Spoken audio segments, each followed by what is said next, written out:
Look at what's going on right now. Many of you out here in New York haven't heard this one, but this is actually happening. Nancy Pelosi and Barbara Boxer and Dianne Feinstein and Charles Schumer and Barack Obama say they're so concerned. They're so concerned about Americans. They want to take care of Americans, and they want to make sure that we keep jobs. Listen to what they did. They turned off the water in the San Joaquin Valley in California. The federal government did. Have you heard Dianne Feinstein say anything about it? Nancy Pelosi? They're from California. Isn't Charles Schumer concerned about the 80,000 jobs that were lost because of that? This is from the federal government, who's supposed to be on our side, who's supposed to be taking care of us. 80,000 jobs lost, and the food supply. We get 50% of our fruits, nuts, and vegetables from the San Joaquin Valley in California, and the water is turned off because the federal government thinks they need to do a survey to see if it's hurting one of the little blue minnow fish there or something. This is serious. This is how stupid and ridiculous our own federal government goes. And now they call me crazy. They say I say radical stuff. Can I quote you maybe something radical that I said in my book? It is kind of radical because I've seen the evidence, and I'm an investigator. I'm a retired investigator, and I looked at the evidence and I said, you know what? The greatest threat to our God-given constitutional American liberty is our own federal government. It doesn't please me to say it. I wish it wasn't true. But I will tell you this. One of our founding fathers agreed with me, so I put it on page 19. Let me read what James Madison said about that.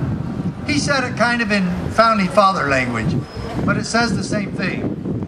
Quote, "There are many more instances of the abridgment of freedom of the people by gradual and silent encroachments from those in power than by violent and sudden usurpations." He's the one that said it. But isn't it amazing? He gave us the answer at the same time. He gave us the solution. When that happens, who can we turn to? What can we do? Well, James Madison said, man, and that's why I love so many of these candidates here. Quote, "We can safely rely on the disposition of state legislatures to erect barriers against the encroachments of the national authority." End quote. Now, on page 1 of the book, it kind of talks about the Marxist theology or theories or Marxist platform that is now being a mainstay in our political structure in America. The Tea Party movement now and the Freedom movement now and those waving signs that say "don't tread on me" are actually now responding to the horrible situation that exists with us actually embracing in the country that was supposed to be land of the free, the Marxist platform. And that's the very first paragraph of this book, trying to make sure that our sheriffs know and understand their duty and responsibility to protect us from all enemies, both foreign and domestic. Now, at the bottom of that page, Thomas Jefferson says, "When all power shall be drawn to Washington, and when all government shall be drawn to Washington as the center of all power, it will render powerless the checks provided and become as venal and oppressive as the government from which we separated." End quote. My dear friends, when government, especially our federal government, becomes venal and oppressive, to whom can the people turn for peace, safety, and protection? How about your state and county officials? And when the shinola really hits the fan, where the rubber really meets the road, your county sheriff, your local law enforcement, have your local peace officers who have sworn an oath in God's name to uphold, defend, protect, and preserve the United States Constitution, and they actually see the threat and they not care where the wolves are coming from, that they not care that the wolves are actually coming in three-piece suits and carrying fancy attaché cases from Washington, D.C., that they take care of what instead of who, and they actually keep their oath to defend our constitutional rights.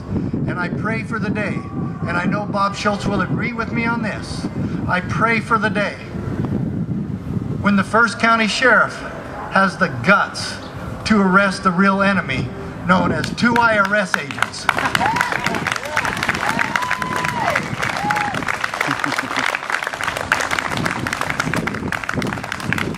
And do you know why, talking about oath keeping, do you know why we take oaths? Do you know why every politician, every public leader, it doesn't matter, everyone in the state, some even require school teachers because they work for government to actually take an oath of allegiance to the Constitution.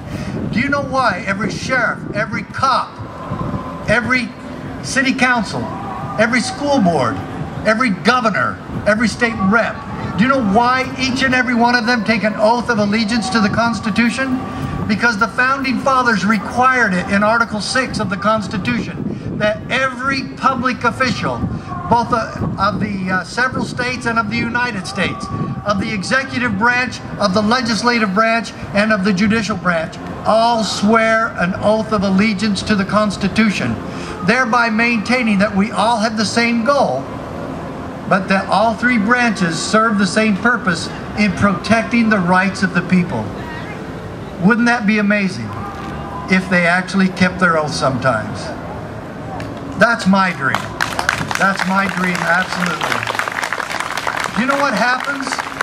Do you know what happens in this country if your sheriff and your chiefs of police and your local law enforcement, just them?